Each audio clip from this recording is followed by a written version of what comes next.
पश्चिम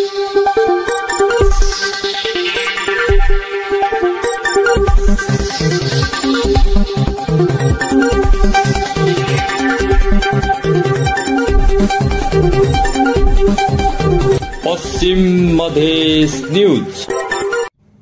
पश्चिम मधेश मिडिया प्रणालीद्वारा सञ्चालित पश्चिम मधेश न्यूजमा यहाँलाई हार्दिक स्वागत छ। समाचारसँगै छु म भोला बानिया। अब समाचार विस्तारमा। नेकपा एमालेका केन्द्रीय सचिव एवं प्रभावशाली नेता छविलाल विश्वकर्माको निर्वाचन क्षेत्र रूपन्देही क्षेत्र नम्बर 1 को रोहिडी गाउँपालिका वार्ड नम्बर 2 विकासमा निकै पछाडि परेको छ। उनको निर्वाचन क्षेत्रभित्रको बाटोको अवस्थालाई हेर्ने हो भने दुर्गम मर्चवारको बाटो जस्तै रहेको छ। एउटा प्रभावशाली नेताको निर्वाचन क्षेत्रभित्र पनि बाटोघाटो निर्माण हुन नसक्नु दुःखदायी रहेको स्थानीयले बताएका छन्। हाम्रो मिडियाले वार्ड नम्बर 2 को भटपुरवा को बाटोको अवस्थालाई क्षेत्र कार्य गर्दा विकासमा निकै पछाडि परेको देखिएको छ।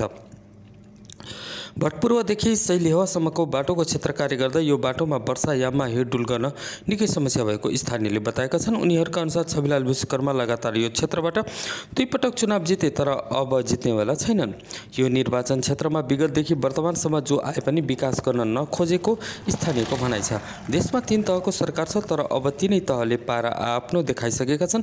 तीनै तहका सरकारले यो भटपुरवादेखि सैलिहवाको बाटो निर्माण सम्बन्धमा गम्भीरतापूर्वक लाग्न खोजेका छैनन्। यदि यो बाटो निर्माण भएन भने आउने 2084 को चुनावमा जनताले आफ्नो पारा देखाउनेछन्। अहिलेको लागि पश्चिम मधेश न्यूज यति नै। सम्पूर्ण युनिटसँग म भोला बानीले आज्ञा दिनुहोस्। नमस्ते।